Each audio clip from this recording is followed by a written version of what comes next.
This is, again, Game 3 of Meowington Inc. versus Ice. This is Series Point. Series Match Point.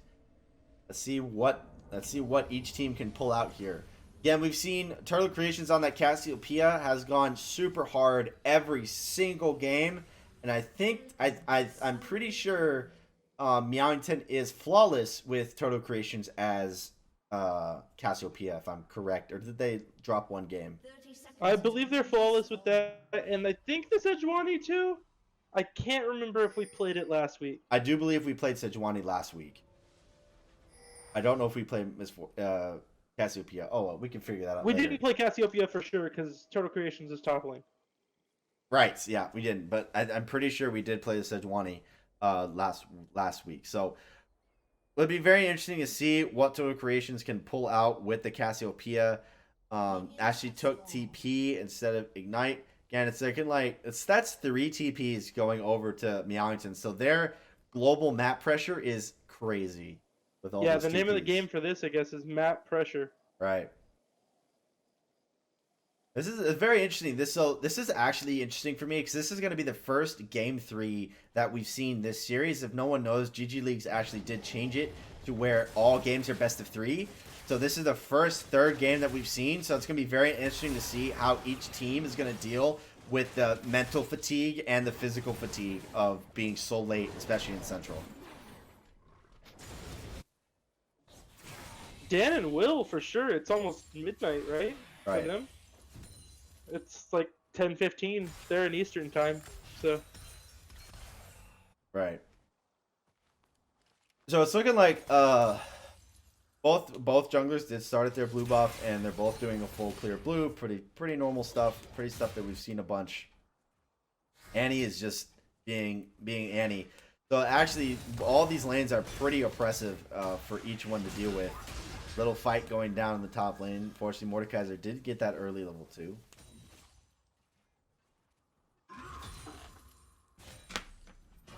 That's exactly what I'd expect to see top lane. Concede a couple of waves, right?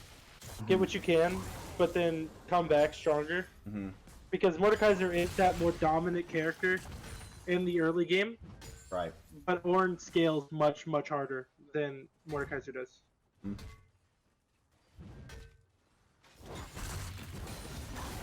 Oh, there's going to be a little bit of fight going down. Level 3 is going to be hit. Fairly even trade stuff. Yeah, it's looking like both teams are respecting that their own damages and not really. Both teams are kind of playing fairly safe here, which is what they need to do. Neither team wants to give up this. It's looking like that's quarter health Hecarim. The Sejuani's around the same health. Yeah, their clears are very similar, I believe. Yeah, both sides getting their respective crabs.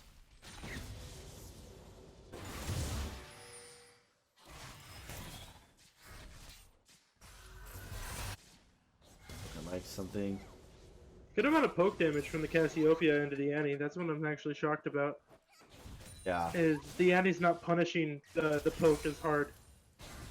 Yeah, Annie seems to be backing off, being very mindful of how much the Cassiopeia can do, especially in early game burn damage.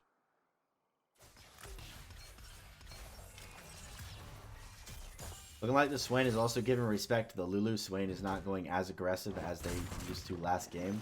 Both teams are trying to. Looks like both teams are playing just a little bit scared of each other. Well, nobody wants to drop that first blood, right? Right. You know, that's a huge 400 gold advantage, like straight off the bat. And then you factor in assists and stuff like that as well.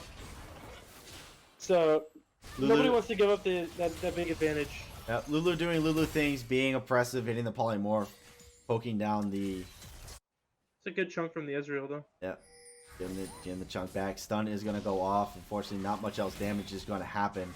Like I said, in the late game, Annie's got burst, but early game, you got the burn damage from Cassiopeia. It's a lot better. Cassiopeia's side.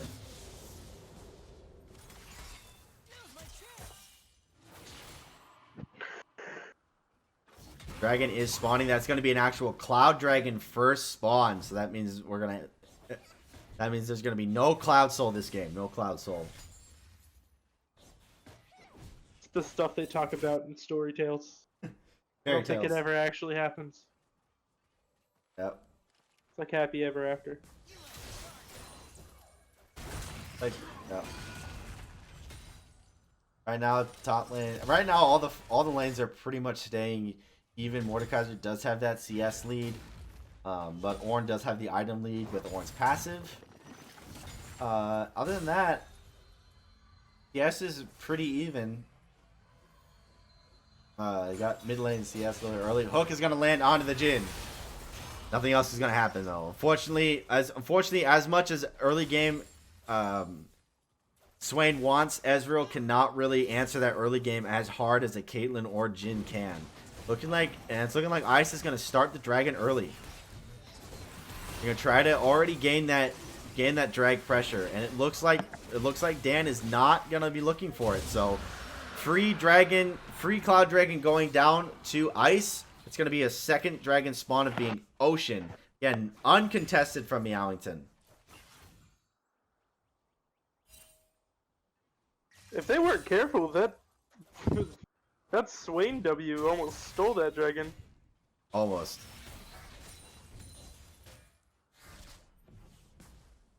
Annie does have that mana sustain though. So Annie is able to stay a little bit longer in the lane. Again, not much major fighting has been going on right now. Ult is going to go down though. Here comes the ult. That's going to be a Mordekaiser ult. It's going to be into the Ornn. Though Ornn can just sit here and just take it. Oh no, actually that was my bad. Sejuani actually got it. Sejuani's actually going to trade flashes. I didn't notice that. There's the first blood. And there's the first blood. Sejuani is going to take down the oh wait a minute, Hecarim. Oh there. Okay. Woo! Hecarim almost died himself. Oh my goodness. But, he almost died to that blue buff. But what was I saying? Mordekaiser was able to ult the Sejuani. The Sejuani was still able to get the stacks off, get the stun off, and actually was able to trade flashes. And with Sejuani picking out that kill, Meowington is ahead that 450 gold and a kill. Very well played. Funny enough, I think the Mordekaiser ult actually came to try to dodge the Ornn ult, and the Ornn ult ended up hitting before the Mordekaiser ult went off. So did it really? Into his death realm, knocked up. Ah, okay. It allowed the Sejuani to get quite a bit of damage off before he could even return any of the favor, you know. That's for sure. Ezreal's gonna ult down the lane there. If no one knows what he just did, he did that to try to weaken these minions, though he only seemed to hit one. He did that to try to weaken. He tried to do that to weaken the minions, so the push would go more. The push would actually go more towards Ice, but I think he only hit the one. It looked like it hit all of them. Back timing, correct? If you do that, ult before you back, and it lets you come back to lane a little late later.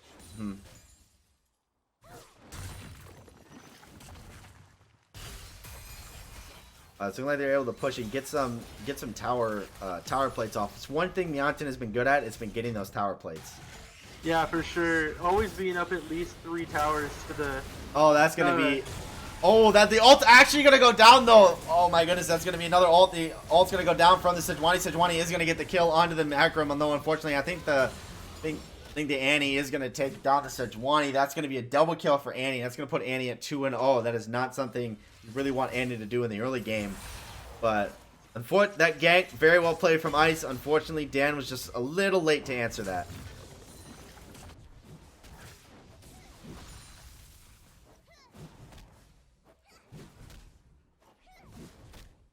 Annie now is stuck with double buffs. Oh, poor Annie, right? Oh, yeah. What an awful thing to happen to an Annie.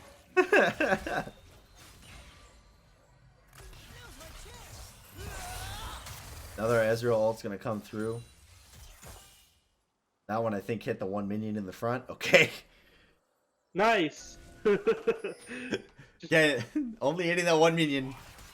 I don't know if he's doing that on purpose or 1 minion at a time. I don't know if he's doing it on purpose or by accident at this point, but we'll figure it out later on. Hecarim is. I think the ult was just to get some poke down on the. Maybe.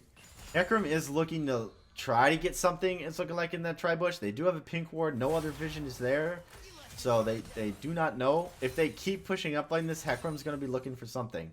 Hecarim does have his ult. If he's able to get a good ult E. Unfortunately, nothing's going to happen. Hecarim's just going to waddle away on his 4-horse legs. Oh, here comes the Annie. Annie's going to get the Q and get the stun and get some poke. Annie things. Just anything. Just Annie things. Annie does have that poke, but Cassiopeia doesn't have sustain, so it could go either way when they're fighting.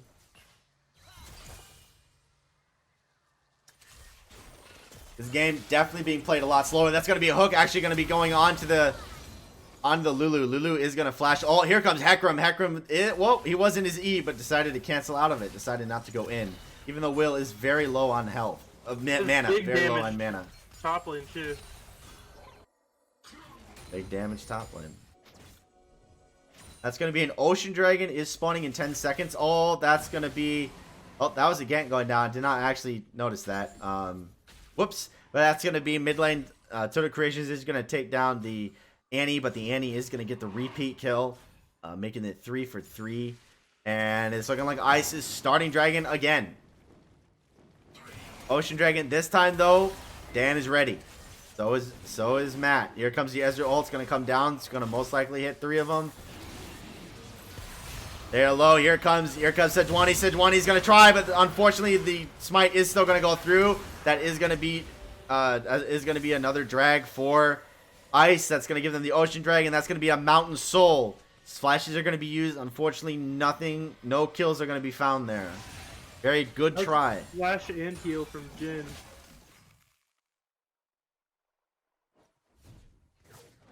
Valiant effort, but Ice still gets ahead with that with the smites. Oh, Ornn was canceled out of doing his craftsmanship. How dare you cancel Ornn's craftsmanship? Oh, here comes the ult. BigKash is actually up there. He's gonna flash into the Ornn. Oh, very well predicted from the top laner, but Ornn's actually gonna flash out of it. It's just running around into the ult. Here he comes, coming out of the ult. That's gonna hit the double stacks. It's gonna be going down. That's gonna be a kill, and then TurtleCreations is gonna go down in the mid lane by that Annie. Annie is now taking control of that mid lane. Now 4-1.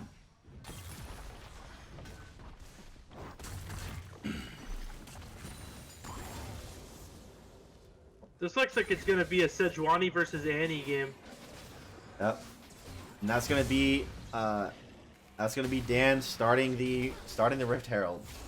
Try to get that Rift Herald. That's gonna be a Hecarim coming down to the bot lane. Hecarim's gonna E. Hecarim's gonna be exhausted. Hecarim's gonna be stunned. That's gonna be the Ezreal ult. Lulu ult's gonna come down. It's gonna try to save the Hecarim's health. It is going to, and nothing else is gonna happen. Hecarim ult was on cooldown. That's why that was not used that fight.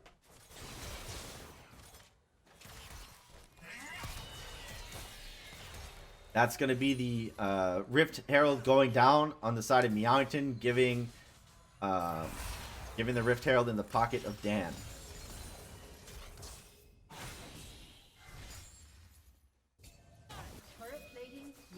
It's going to be a free Hecarim red buff right there, too. Yep. Dan is invading in that buff. Looks like Dan might be looking for that top side maybe to get plates. Nope, he's just going to take the fast back. And not going to be used to get any plates. He is going to miss and down that bot lane, but Jhin W is going to hit, and Matt did try to ult out of it, but Jhin goes nope and just sniped him straight in the head. That's going to bring Matt down. First kill going down in that bot lane.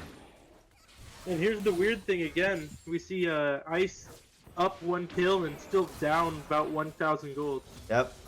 There was a Hecarim. Hecarim did try to do something. He did try to ult E him. Unfortunately, nothing else was going to come out of that. Dan is sitting there in the back. Might be looking to do something.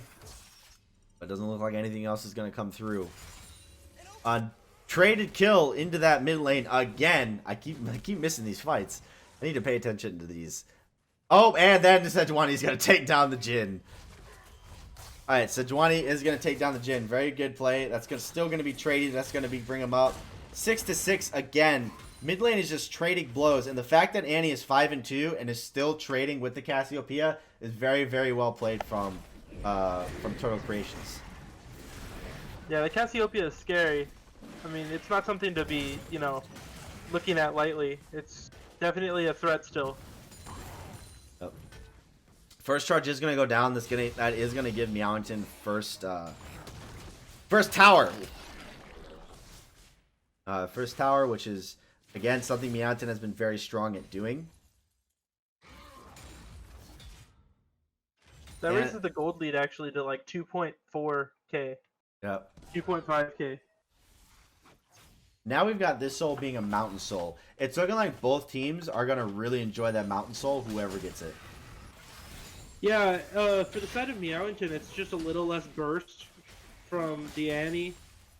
On the side of Ice, it's not gonna have you burn as fast from the Cassiopeia. Right.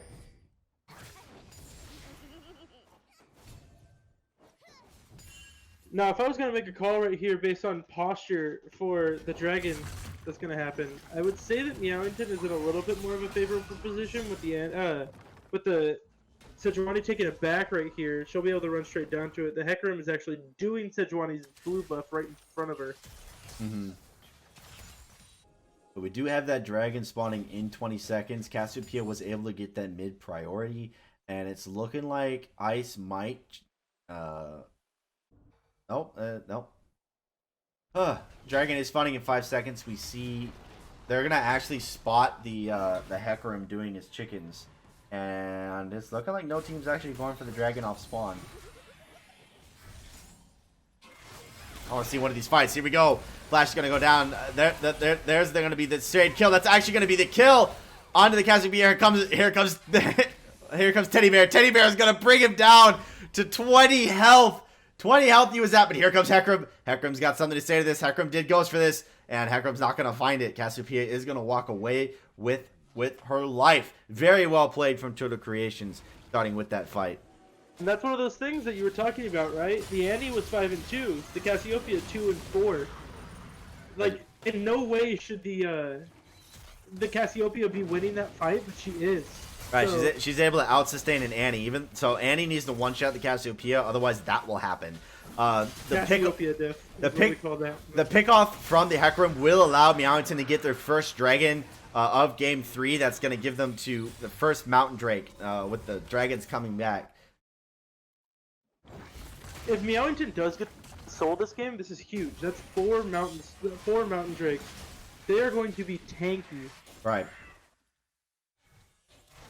I don't think that is something Ice wants to let happen. But if Meowington keeps catching out the Hecarim like they just did, then that's going to be very possible for Meowington.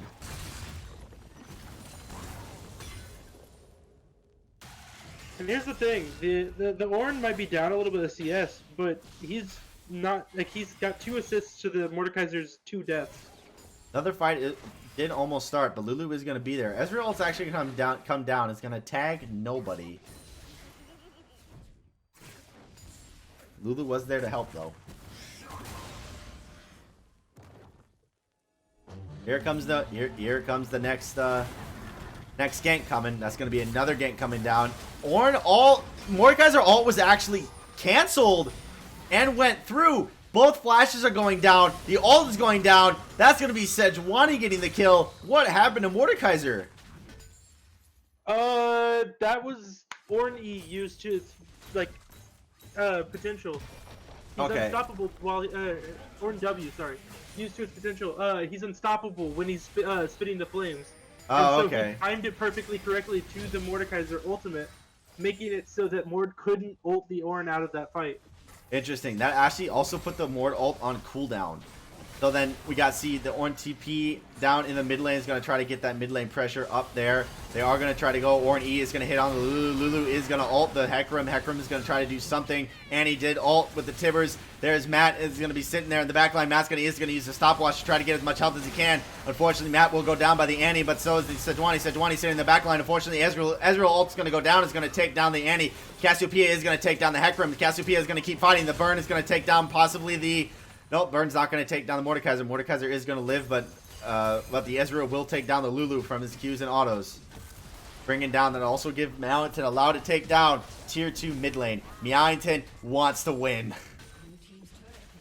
And we see the Seraph's Embrace almost coming in clutch right there from for TurtleCreations, giving him that shield and it looked like it upgraded just in time that he was able to like actually use it in the fight. I think he actually might have gotten that in the middle of the fight. And we're gonna see the Ezreal only about 50 mana away from getting his mirror mana as well. So these two tier items are about to be stacked up, and that's when you see the power spike from these two. Yeah, Ezreal with that mirror mana is crazy power. Is a crazy power spike for him. Though it's looking like he did go for that frozen gauntlet and mirror mana. So doesn't look like he's gonna go for that Trinity Force Ezreal. I actually respect the choice for the frozen the frozen gauntlet and this or the Iceborne gauntlet, sorry. And this game, because of the damage that can come from the Jhin and the damage that can come from the Hecarim, it's actually a much safer and much smarter choice to go for the Iceborne gauntlet. Matt just got obliterated. Yeah, Matt did get caught out. That was a very well played from the Hecarim ult into the E, into the back, into three of them, into the Annie. So, Matt, you have to think about it though. Is it worth wasting an ultimate like that on the support that was already 1 and 2? Yeah, almost most definitely not. At that point, it was just for the pick and for the gold and the experience. But I don't definitely does not seem like it was completely worth it. But Hecarim ult is on a fairly short cooldown, so we'll have to see. That vision plan actually did not see the ward that Toph was standing on when he hit that. Unfortunate. Warding for both teams is actually pretty much the same on both sides, vision wise. Cassiopeia got the blue buff. Uh-oh. Cassiopeia did get the blue buff, but Cassiopeia, oh my goodness, that Ezreal ult in the back. Did you see that? Oh my gosh! Almost killed the Lulu. That was like Ezreal in the back. Ezreal did actually eat 4. What is Ezreal doing? He eat 4 into 4 of them and is going to go down. Hecarim E is going to try to go over. Is going to try to move, but he's going to miss. The flash ult is going to hit through. The Ornn's going to try to ult from the back line.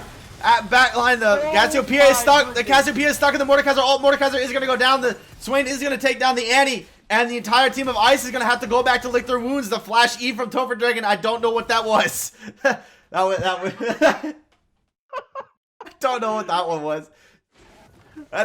We'll work on the flash E. We'll work on it. But that's going to start second Mountain Dragon for Meowington. That fight went so well ended so well for Meowington, but started horribly. You do not want to see an Ezreal blinking into 4 people like that.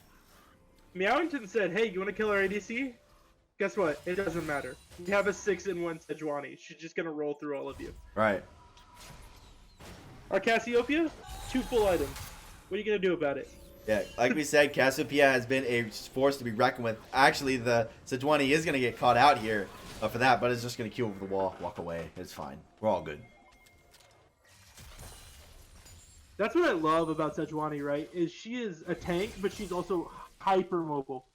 Yep, that's one of my favorite things about playing a Sejuani for that exact same reason. She actually has the longest dash in the game. Did you know that? Yep, I did. Yes, I did. Which is terrifying because it's the longest dash in the game, and the second widest hitbox. And she has 4,000 health. It's the longest dash in the game with the second widest hitbox, I believe.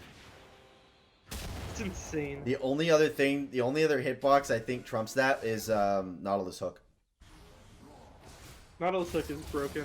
Okay, we got another fight going on. That's going to be a W going down. That's going to be the Ornn ult's going to hit. The Ornn ult's actually going to hit the Lulu. Lulu will go down by the Ezreal. We've got Sejuani who's just going to chase him down. Sejuani's trying his best to get to the Hecarim. Unfortunately, will be rooted up. Will not continue the fight. But here comes the rest of Meowington to back him up. It's looking like they're going to start. It's looking like they're looking for a Baron here. That's exactly the call I would make here, too. I mean, you just picked off the Lulu. You picked off the person that's going to be a big threat in a team fight. Look for the objective on the map. TurtleCreations is going to catch out that Mordekaiser. Mordekaiser is actually going to use the ult on the Cassiopeia, but Cassiopeia just says no and just burns down the Mordekaiser, especially help from the Swain. Cassiopeia ult is actually going to go through. The rest of the team is going to answer. It's going to go onto the Annie. The flash over the wall is going to the miss. The W from the Sejuani will get the Hecarim. Hecarim is going to try to run away from the Annie. They're going to go back to lick the rooms while Ornn and Ezreal still stay on that Baron. Very well played from TurtleCreations, being able to pick him off from that bush. That's why you don't get BigKash, Sejuani. Bad things happen when he's on the board. Yep. Very, very well played from Meowington. They are going to go back. They are now up 10 kills. They are up about 9,000 gold. And up in everything in CS. So, except for top lane. Top lane's the only one they're not up in CS. But I'd rather have an 006 Ornn than an 050 Mordekaiser. This is an interesting choice here, because usually you see an Ornn go Sunfire and Abyssal Mask, right? Mm-hmm. Toph actually elects for the Sunfire and the Iceborne Gauntlet for that little extra armor for that mana. It's kind of an interesting choice here for his two upgraded items. And with that slow, of course, you also know that Iceborne Gauntlet's AoE slow is actually increased by how much armor you have. Correct. So that AoE slow is massive on both sides. Oh, and there goes Sejuani. Gonna queue into the Jhin. Jhin is actually gonna go down. That's gonna make him 8-1-8. Sejuani is on a roll. Don't mess with the board. Oh, Sejuani is gonna queue onto the. Oh my goodness, Ezreal doing so much damage. Here comes the Ornn ult. Ornn ult's gonna hit onto the Hecarim. Hecarim though is gonna ghost and ult out to safety. And the rest of Meowington with that Baron is just gonna keep pressuring that mid lane as much as possible. While Cassiopeia is splitting, getting that bot lane tier 2. They're still fighting for that mid lane. BigKash is soaking up all the turret damage while letting that cannon minion just sit there and fire away. The Baron boosted cannon minion does so much damage to towers. Cassiopeia is trying to fight as fast as possible. He's going to get the ult off. He's actually going to get the kill off as well onto the Annie and to the tier 3 turret. Now he has to deal with the teddy bear. That's gone. Alright, that's going to be another fight going down. That's going to be Lulu is going to actually ult herself, but Sejuani's just sitting there just flailing away at her. That is going to kill the Lulu. It's looking like Meowington just wants to end this game as soon as possible. Hecarim is going to be going in, but Hecarim is going to get stunned up. Hecarim is going to go down. Mordekaiser is going to ult the Cassiopeia. Cassiopeia will go down. It's going to get exhausted. It's going to flash back and to try to survive. But unfortunately, Ezreal is just going to do Ezreal things to just queue and kill. And then the Sejuani is going to get the final kill onto the Jhin, making it the ace. Ending the game 25-10. That's going to make Meowington winner of this series as Will flashes into the fountain.